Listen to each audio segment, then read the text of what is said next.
Hello and welcome to the Craft Beer Corner. For today's beer review, we are doing another installment in my local to me, Florida craft brewers series that I'm doing, where I'm showcasing different beers from a bunch of the top craft brewers in Florida. Today we've got one that is local to me here in Tampa.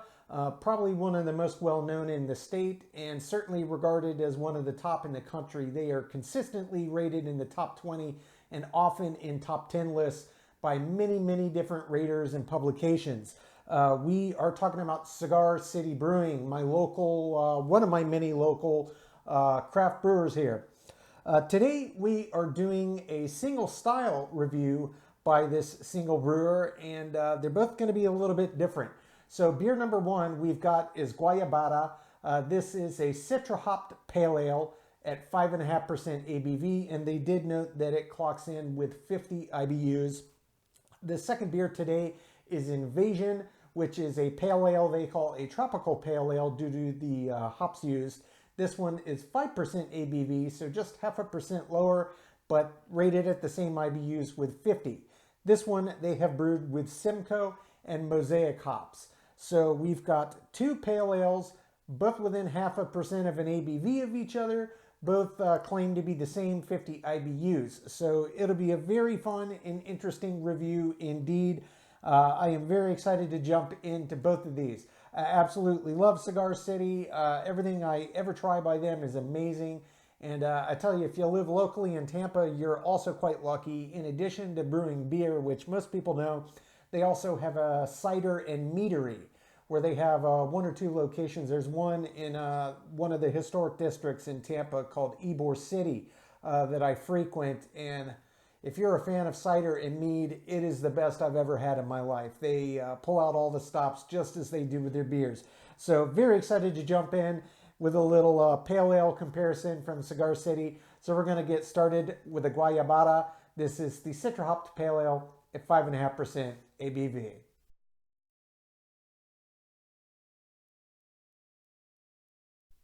Okay, so jumping into the first beer of our Cigar City Pale Ale review, we've got Guayabera.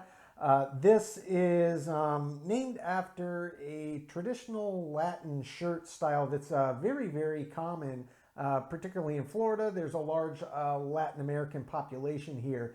And in fact, a little trivia before we jump in the beer, Cigar City, the brewer is a nod to the heritage and history in Tampa. In the late 19th and early 20th century, Tampa, Florida was one of the largest cigar producers in the world. And Ybor City, that same district I keep talking about all the time, was the heart of it.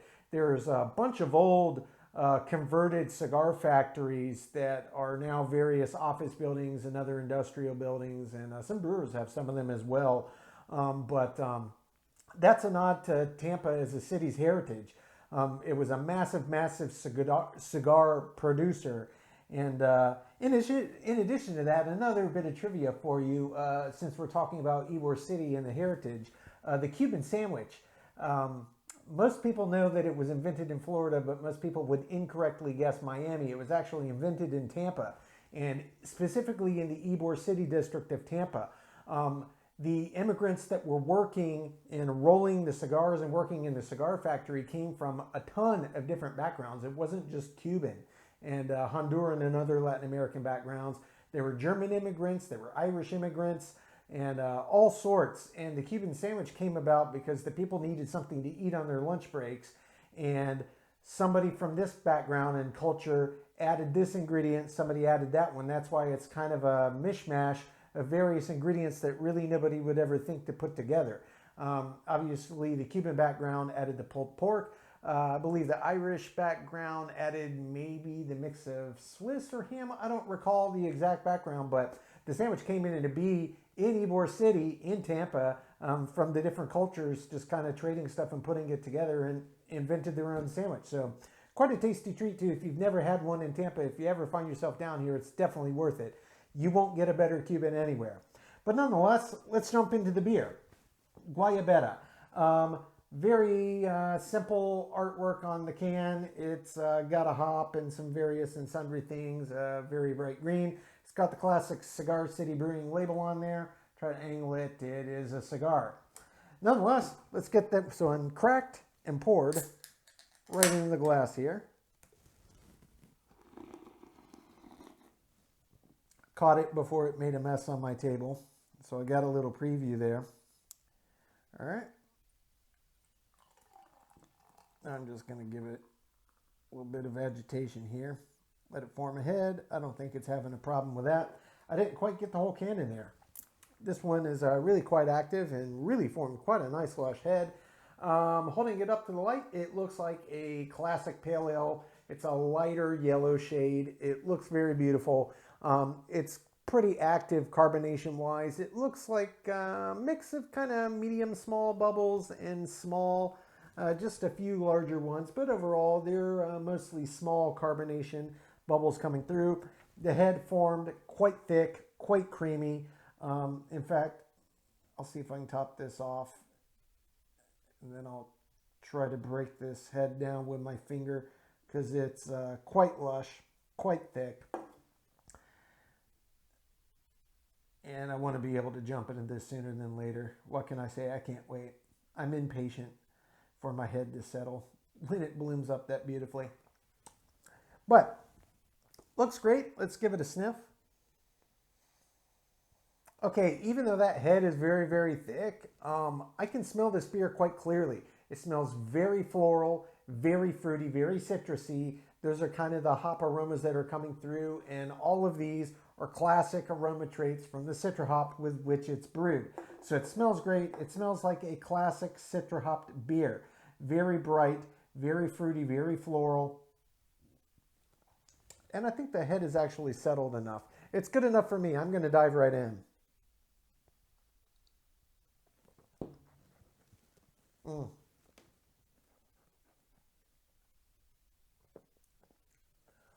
that's very nice. Oh, that's very nice. I love Citra as a hop. It's got so many great flavor and aroma characteristics to it. It's one of my favorite hops. I absolutely love it. And it's a high alpha acid hop. So this is a pale ale. It's not an India pale ale. But as they did mention on the can, 50 IBUs. I've talked about this. IBUs are really just a gauge of the science behind the bittering agents, but it doesn't really gauge personal perception. As a pale ale, this is a more bitter than your average standard pale ale. It's probably much more akin to the bitterness of a session IPA, where it's got a little more hoppy bite than the average pale ale, but it's certainly not a Stone Ruination or a Sierra Nevada Torpedo or anything like that. But it does have a nice hoppy kick. Really, this beer is a story of this hop and how it works with the malt bill. For me, I'm going to jump back in, body mouthfeel, and I'll start to explain these flavors.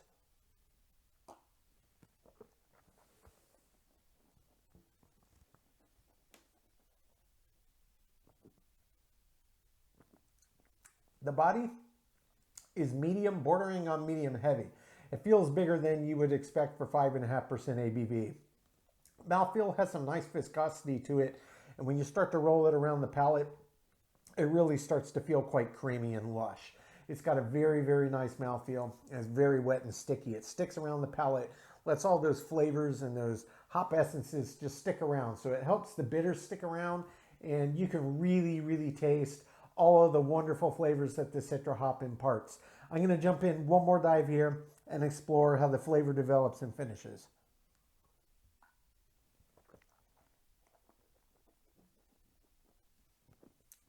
You get it in your mouth, it's just a big bright burst, very juicy tasting pale ale.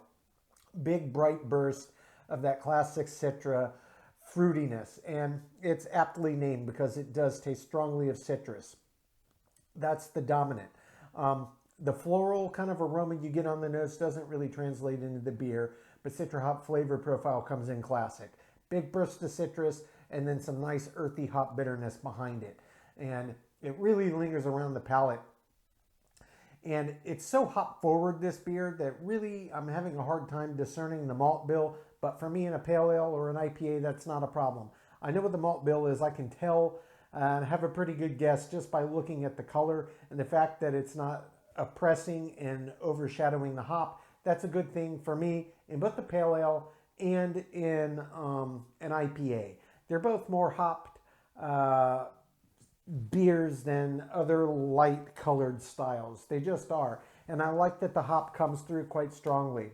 I can tell you the finish on this for a pale ale is quite long. It's really getting into IPA territory in terms of length.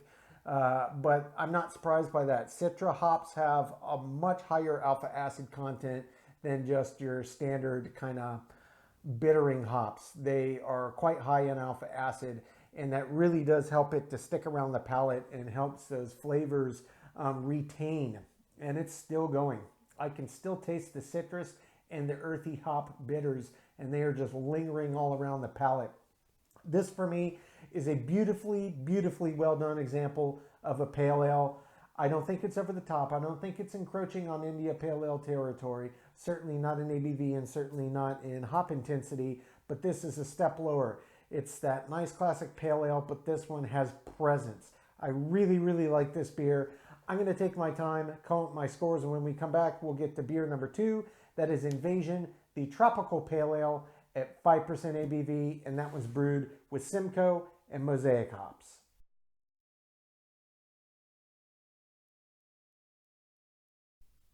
Okay, jumping into our second beer of today's Florida craft brew reviewer review. This is Cigar City doing 2 different pale ales. Number 2 here is Invasion. This is what they term a tropical pale ale.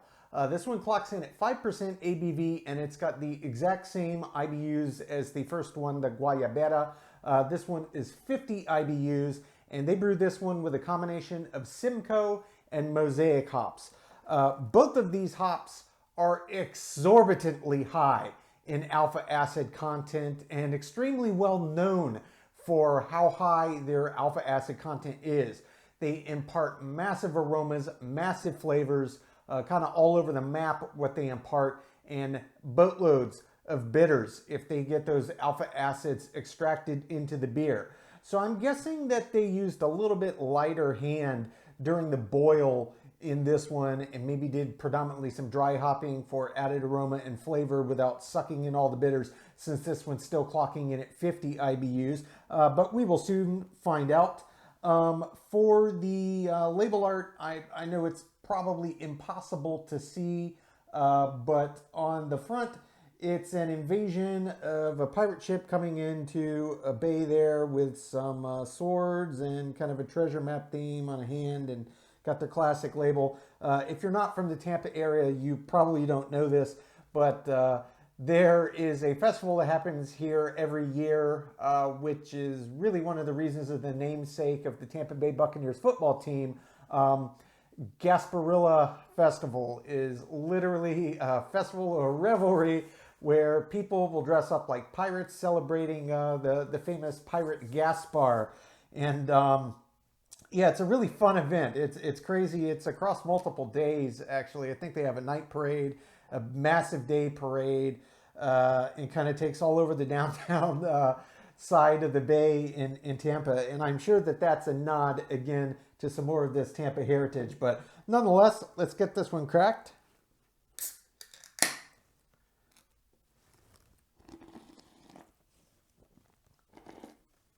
Caught another one there before it made a mess all over my table, so I got a little preview, but I'm going to wait for a full mouthful. It's hard to tell much about a beer by the foam, so we'll do this properly. All right. Yeah, that poured well. Formed a nice head. I imagine this one's going to be just as nice and creamy and lush as the prior. Let's take a peek at this. This one is essentially indistinguishable from the Guayabera in terms of color and indeed in terms of how it's producing its carbonation. It's very, very active, though this one, the flow of the carbonation upward is quite a bit slower in terms of speed. It's still got a mix of small and medium small bubbles predominantly, and it's very, very, very active, but the speed isn't super fast. So I'm thinking this may actually have a pretty good shot of holding this head unless I rough it up. But it's doing a little bit of natural settling, almost to the point where I don't even want to break it down with my finger. I'm just going to leave it be. Yeah, that head is lush and creamy. No question about it. It looks like it could have been pulled off of a nitro tap. It's a fantastic, lush looking head. Just gonna touch the top. Yeah, that's marshmallowy yet again. See if I can smell this through this thick head. Yes, I can. You can smell the hops quite strongly on the nose. It smells not dissimilar to the first beer. This one has probably a little bit more of a citrus edge to it than the first one did, even though that first one was brewed with Citra. And Citra also a very high alpha acid hop, but the blend of the two hops in this, I think, are helping the aroma kind of come out a bit more. Citrus and Mosaic is known for imparting a blueberry aroma, but I'm not picking that up in this one. Simcoe is a very, very strong hop.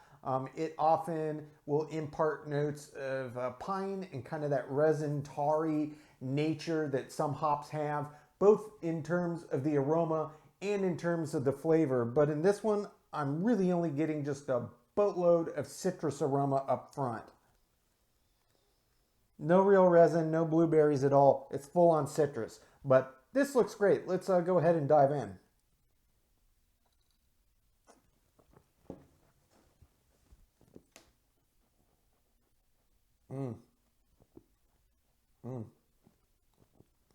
Oh, that's another very good beer. Oh, yeah. This one, even though they rated it the same IBUs, my personal perception of bitterness is significantly higher on this beer. Significantly higher than on the Guayabera. It really tastes bitter. This, to me, as just a pale ale, is as bitter as some of the more hopped up, bitter forward standard IPAs that I could name. In fact, this puts many of the top IPAs I could think of to shame in terms with how hop forward and bitter present this beer is. In the mouth, you do get some of that resinous quality from the Simcoe hops that comes through in the flavor, but the dominant flavor, hop flavor that comes through on these is really just intense earthy bitter. Mosaic is a hop that can be a bit funky in terms of flavor. In this beer, it's dialed down. It's not really imparting any of those funk characteristics. It's just really intense hop, earthy bitters that's coming through. I'm going to jump in for body mouthfeel and see how this flavor develops.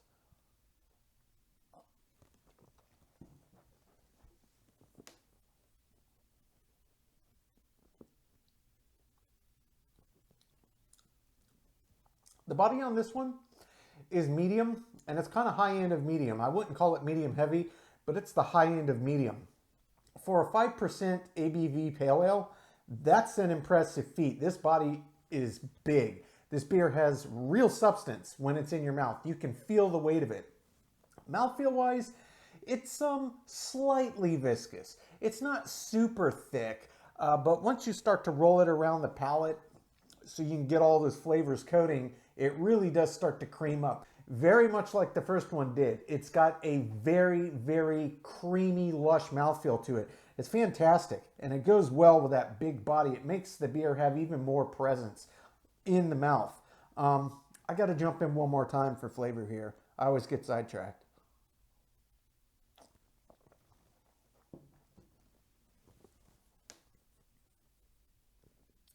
First, get it in your mouth. There's a slight hint of a floral quality to it from the hops. That opens up with just the slightest suggestion of fruit. Kind of peaches would be the closest thing I could say that comes to mind. Peaches and maybe some kind of tropical fruit I can't pinpoint. Maybe papaya.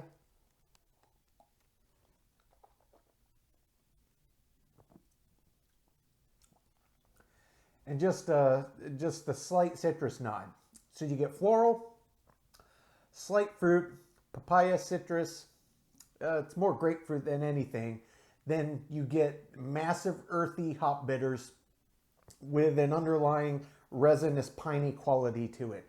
So it's got a good mix of the traits that both of these hops bring to the table, and they definitely come through in the beer.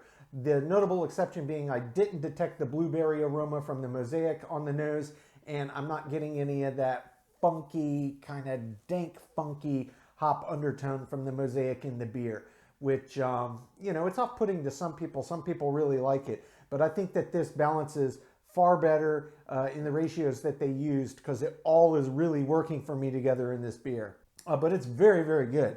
The finish is quite long.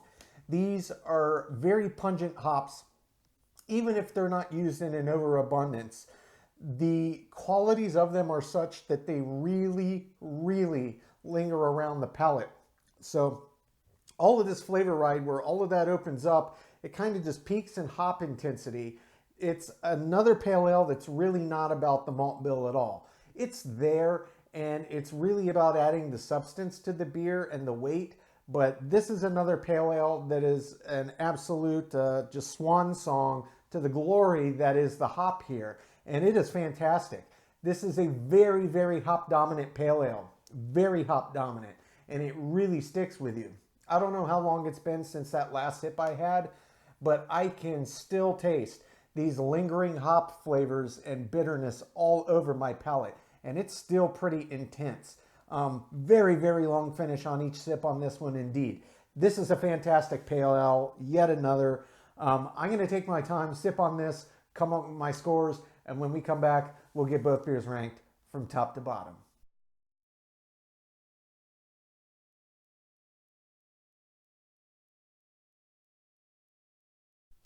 Okay, now that we've gotten to enjoy both of these beers, we're going to get them ranked, starting with the Guayabera. This was the Citra hopped pale ale of the bunch, 5.5% ABV again. Cigar City is based out of Tampa, Florida. The aroma on this one was quite nice. You could really smell the Citra hops quite strongly, and it was that classic Citra aroma that comes through. This certainly had an above average pungency on the aroma as well, but it wasn't top end. I gave it an 8 out of 10. For the taste, I really enjoyed this one. For a pale ale, certainly bigger and a little more hop-centric than your average pale ale. But I still, even though it's not an IPA based on ABV as much as it is hops, I still would have liked a little more bitters to have come through. Not to say that this was mild by any stretch, but you know, using the Citra, I did expect it to have just a little more bitter bite. I gave it a 9 out of 10. For the body was fantastic. It actually felt even larger than the 5.5% would let on. I couldn't fault it at all. It was really robust, and it had real substance in the mouth. I gave it a 10 out of 10. Mouthfeel on this was a beautiful mouthfeel. It was one of those that felt like it could have come off of a tap.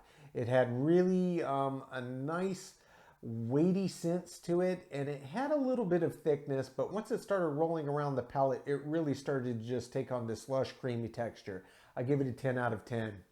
The finish on this beer, very nice, very long. Citra, high alpha acid content hop, and it really just is a pungent hop. So that flavor just lingered after every sip, and the bitters just stuck all around the palate. Really, really surprisingly long for just a pale ale. I gave it a 10 out of 10. Head retention on this one. It was lush and thick and creamy and foamy, and just a beautiful, beautiful head that it formed. One of those, again, that could have come off of a tap. It gets a 10 out of 10. Appearance-wise, this was a textbook pale ale. That's exactly what I expect to see when I have one. Perfect 10 out of 10. Balance on this. I thought this was a very, very well-balanced beer. I truly did. But again, for me, using a Citra hop as the big hop in it, I still would have liked just a little more bitters to come through. Not so much hop presence, because the aroma and the flavor of the hop was quite clear. Just would have liked a little more bitters to come through. But I only docked 1 point. I gave it a 9 out of 10. Filling in the intangible, I loved it. Subjectively, I thought this was just a home run of a pale ale. I gave it a 10 out of 10. Finally, as an example of the style, pale ales are fantastic. I love IPAs, but I like the not quite as intense, relative from which they respond. And this is just an absolute stellar example of a top tier pale ale. It's certainly among the best that I've ever had. I'm a big fan, and I like big, bold pale ales, and this certainly was one. It gets a 10 out of 10. That brings the total score on the Cigar City Guayabera to 96 out of 100, so a very, very high score indeed. Moving on to Invasion, beer number 2. This was the pale ale that they term a tropical pale ale. Slightly lower ABV at 5%. This one had a mix of Simcoe and Mosaic hops. For the aroma came through in this one pretty much on par as how it did in the Guayabera. I really enjoyed it. I could pick out all the nuances of the hop blend that they put in there, and it was about the same level of pungency, so it gets an 8 out of 10. For the taste on this one, if this one was big and intense for a pale ale, this was next level. I couldn't believe how flavorful, how hop forward, and how bitter this was just for a standard pale ale. I absolutely loved it. All the flavors of the hops came through, and the bitters for days. I gave it a 10 out of 10. Body on this one, just as with the Guayabera, for the same reason, it gets a 10 out of 10. Mouthfeel, yet again, it could have been, these beers were very, very similar in most respects. Mouthfeel, just same as the first, it gets a 10 out of 10. Finish on this, if the finish on the Guayabera was long, this was ludicrously long. I really was taken aback. I didn't expect it to last that long, but as soon as I got the beer in my mouth and let the sip settle, I knew it. It was just so hop dominant and so bitter forward. I had a suspicion that the finish would be even longer, and indeed it was. It gets a perfect 10 out of 10. Head and retention on this one, just as with the first, it could have come off of a tap, lush and creamy, gets a 10 out of 10. Appearance-wise, almost indistinguishable from the prior. It was textbook pale ale. It gets a 10 out of 10. Balance on this one. I enjoyed the balance on this, but I craved more bitters. This did what this one did not for me. It was beautifully balanced between the hops, and the bitters had a lot more intensity, and it had a lot more staying power. I give it a perfect 10 out of 10. Subjectively, my feeling in Intangible, I loved it. You probably guessed it gets a 10 out of 10.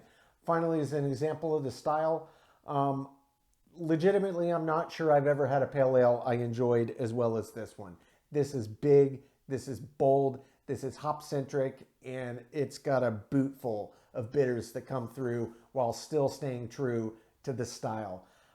And even lower ABV than the prior. This is just a world-class pale ale right here.